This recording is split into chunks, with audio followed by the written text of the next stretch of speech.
गगन से सुमन परिसावे, देव गगन से सुमन परिसावे, सुमन परिसावे, सुमन परिसावे, सुमन परिसावे, सुमन परिसावे। अरे देव गगन से सुमन परिसावे, देव गगन से सुमन परिसावे। घर घर घर घर बाजे शहनाई, जन्म लिहले रघुराई। घर घर बाजे शहनाई, जन्म लिहले रघुराई। बाजे अवध में बधाई, जन्म लिहले रघुराई।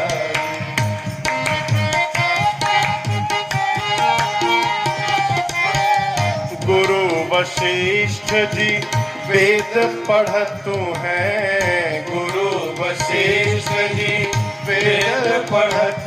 अरे गुरुवर वशिष्ठ जी वेद पढ़तु हैं, गुरुवर वशिष्ठ जी वेद पढ़त है। आए आए सकल मुनि राय, जन्म लिहले रघुराई। आए सकल मुनि राय, जन्म लिहले रघुराई। बाजे अवध में बधाई, जन्म लिहले रघुराई।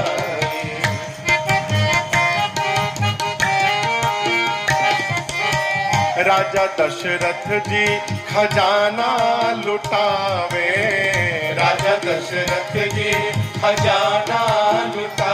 अरे खजाना लुटावे, रुपया लुटावे। खजाना लुटावे, रुपया लुटावे। अरे राजा दशरथ जी खजाना लुटावे, राजा दशरथ जी खजाना लुटावे।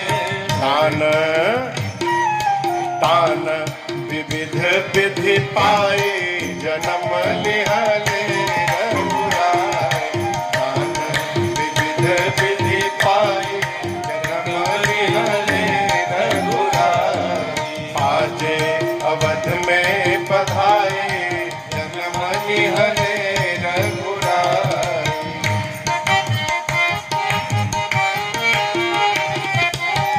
दास गोपाल जी चरण रज चाहत, दास गोपाल जी चरण रज चाहत। चरण रज चाहत, चरण रज चाहत। चरण रज चाहत, चरण रज चाहत। अरे दास गोपाल जी चरण रज चाहत, दास गोपाल जी चरण रज चाहत। आए आए हरि के शरणाई, जन्म लिहले रघुराई। आए हरि के शरणाई, जन्म लिहले रघुराई। आगे अवध में बधाई, जन्म लिहले रघुराई।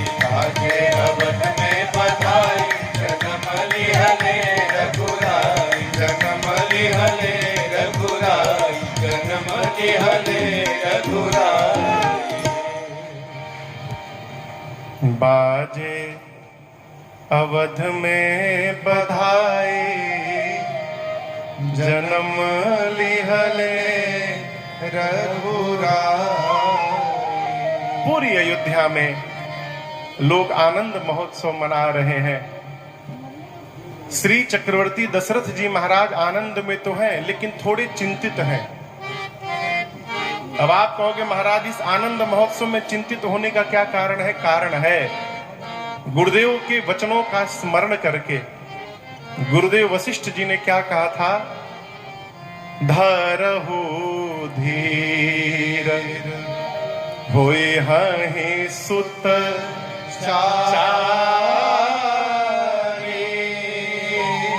गुरुदेव भगवान वशिष्ठ जी ने श्री चक्रवर्ती जी से कहा था, महाराज धैर्य रखिए, आपको एक नहीं चार पुत्र होंगे।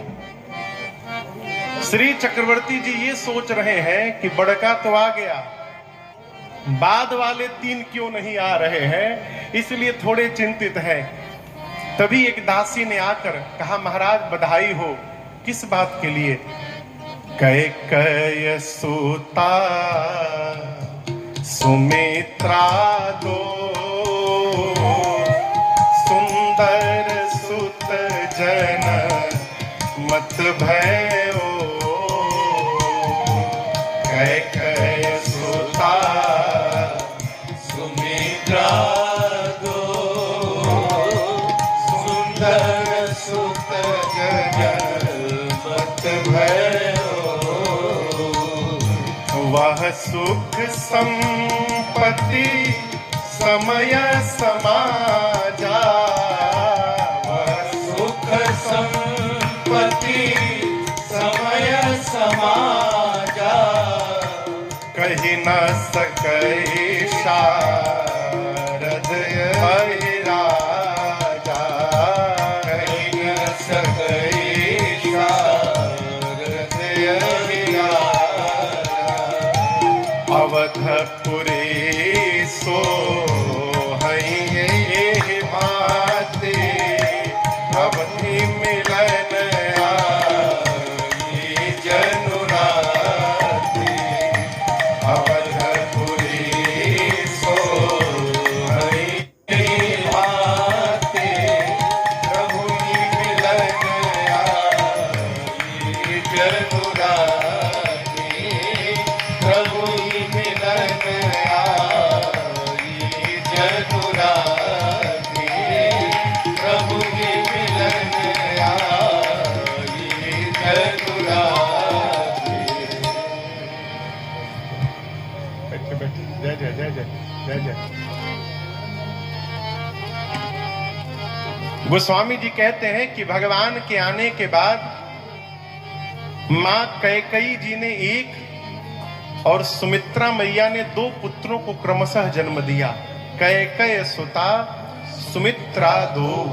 आप कल्पना करिए, जो श्री चक्रवर्ती दशरथ जी महाराज जीवन के चौथे अहिरा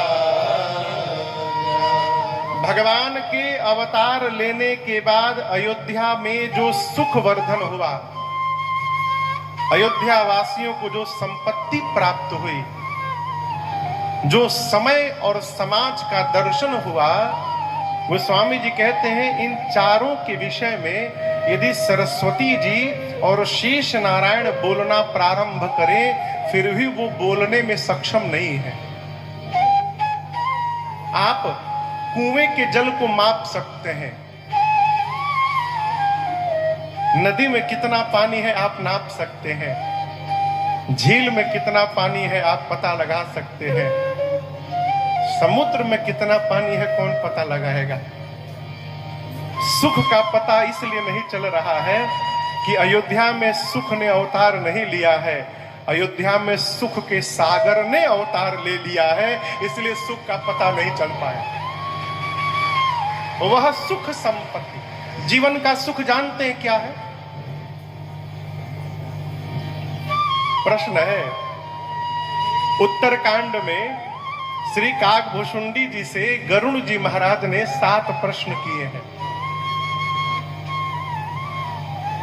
उसमें एक प्रश्न है कि बड़ सुख कवन कवन दुख भारी।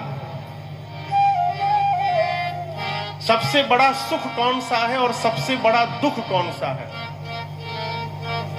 तब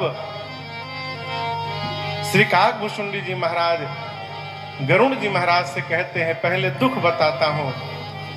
नहीं दरिद्र सम दुख जग माही, दरिद्रता से बड़ा जीवन में कोई दूसरा दुख नहीं है। और सुख क्या है?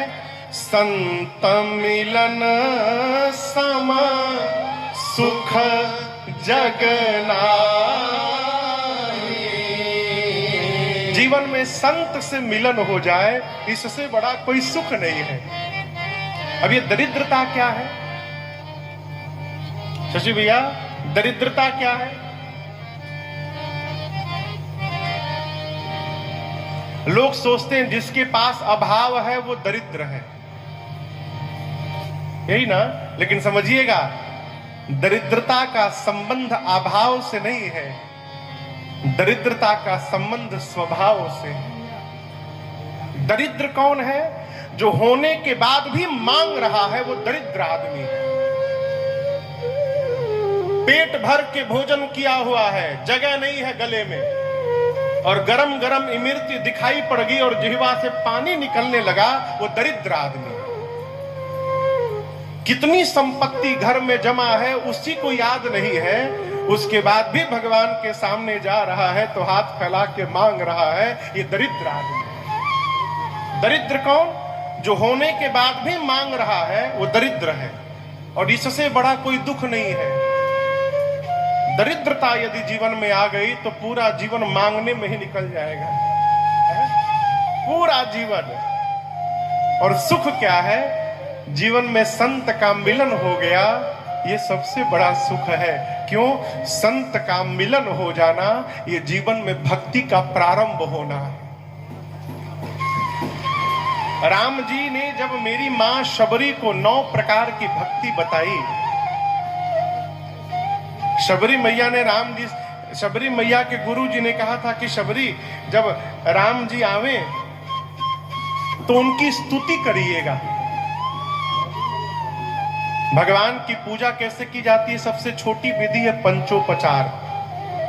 स्नान ध्यान भगवान को करा के, सजा करके, तिलक लगाकर, अब गिनिए, धूप पहला, दूसरा दीप, छोटी आरती जिसको कहते हैं, तीसरा नैवेद्य भोग, चौथा प्रधान आरती, और उसके बाद 5वां है भगवान की स्तुति करना। स्तुति में क्या करते हैं? प्रशंसा करते हैं। बहुत सारी स्तुतियां हैं, भय प्रकट कृपाला, दीन दयाला, श्री रामचंद्र कृपाल भजमन, जो भी स्तुति आपको याद है। ये सबसे छोटी विधि है, पंचोपचार, 5 प्रकार से। गुरुदेव भगवान मतंग ऋषि ने मां सबरी को कहा था कि राम जी आवे तो पांव पखारिएगा, भोग लगवाइएगा, और उसके बाद बेटी उनकी स्तुति करिएगा। शबरी मैया ने पांव पखारा, भोग लगाया, भगवान भोजन किए। जब स्तुति करने की बारी आई, शबरी मैया फंस गई। राम जी बैठे हैं, शबरी मैया हाथ जोड़कर बोली, प्रभु आप ही बताइए ना, के ही विधिया स्तुति करऊं तुम्हारी। प्रभु अधमा जाति में जड़मति भारी। अधमाते अधमा अधम अति नारी, तीन माहू मैं मति मंग अभारी। मां शबरी कहती, प्रभु मैं आपकी स्तुति कैसे करूं? अधम हूं मैं, अधम में भी अधम हूं। हे पाप शत्रु, पाप की धरती पर मैंने जन्म लिया है। मैं पढ़ी लिखी नहीं हूं नाथ, मैं गंवार हूं, मति से मंद हूं। मैं आपकी स्तुति कैसे कर पाऊंगी? मैं कुछ नहीं जानती हूं। तब श्री रघुनाथ जी ने मां सबरी से कहा, शबरी, कोई मनुष्य जाति से श्रेष्ठ हो जाए, पापी से श्रेष्ठ हो, धनवान हो, बलवान हो, गुणवान हो, ज्ञानी हो, वैभव से संपन्न हो, परिवार से पुष्ट हो, सब प्रकार से दिव्य हो, उस मनुष्य के पास सब कुछ हो और कि तो मनुष्य उसी प्रकार है जैसे बिना जल का बादल दिखाई पड़ता है, जिसका कोई अस्तित्व नहीं होता। बिनु जल बारिद देखिए तैसा, तो इसके पास जिसके पास मेरी भक्ति नहीं है, राम जी ने कहा मैं जाति पात कुछ नहीं मानता, मैं केवल एक भक्ति का नाता मानता हूं। मानव एक भगत कर नाता, और आप में नवों की नवों भक्ति है। शबरी मैया बोली प्रभु मेरे में भक्ति है। राम जी बोले हाँ आप में है, कि एक भी जिसके भीतर हो वो मुझे उतना ही प्रिय है जितनी सीता जी है। यहां दर्शन करिए, राम जी कहते हैं 9 में से एक भी जिसके पास भक्ति हो, नवमहु एक जिनके होई, नारी पुरुष सचराचर कोई, सोई अतिशय प्रिय भामिनी मोरे। राम जी कहते हैं वो मुझे प्रिय नहीं है, अति प्रिय नहीं है, वो मुझे अतिशय प्रिय है। राम जी प्रेम सबको करते हैं, सब मम प्रिय, लेकिन राम जी अति प्रेम सबको नहीं करते हैं। राम जी अति प्रेम अयोध्या में रहने वालों को करते हैं। अति प्रिय मोहि यहाँ के वासी, अवधवासी भगवान को अति प्रिय है। लेकिन राम जी अतिशय प्रेम किसको करते हैं? जनक सुता। पीछे दर्शन करिए, जग जननी जानकी अतिशय प्रिय करुणा निधान की अतिशय प्रिय। मेरे प्रभु मेरी मां को प्रेम नहीं करते, अति प्रेम नहीं करते। रघुनाथ जी मेरी मां को अतिशय प्रेम करते हैं। शबरी मैया से कहते हैं शबरी 9 में से एक भी भक्ति जिसके पास है वो मुझे अतिशय प्रिय है, अर्थात मैं उसको उतना ही प्रेम करता हूं जितना मैं वैदेही को करता हूं। शबरी आप में एक भक्ति नहीं है, आप में नवों की नवों भक्ति विद्यमान है, राम जी ने कहा। और याद रखिएगा जीवन में सब कुछ प्राप्त हो जाए, पद प्रतिष्ठा ऐश्वर्य सब कुछ प्राप्त हो जाए, भगवान की भक्ति यदि प्राप्त नहीं हुई है तो सब प्राप्त होना व्यर्थ है। मानस के एक वक्ता है काकभूषुंडी जी, कौवा है कौवा, कौवे को चांडाल कहा गया और उनको भगवान विश्वनाथ ने नहीं, भगवान महाकाल ने, उज्जैन भगवान महाकाल ने उनको वरदान दिया है कि वो जब चाहे किसी भी रूप में बदल सकते हैं, कोई भी शरीर धारण कर सकते हैं। गरुड़ जी महाराज ने काकभूषुंडी जी से पूछा, हे भूषुंडी जी आप तो किसी भी रूप में शरीर धारण कर सकते हैं, तो आप कौवे के रूप में क्यों बने रहते हैं? कौवा का शरीर तो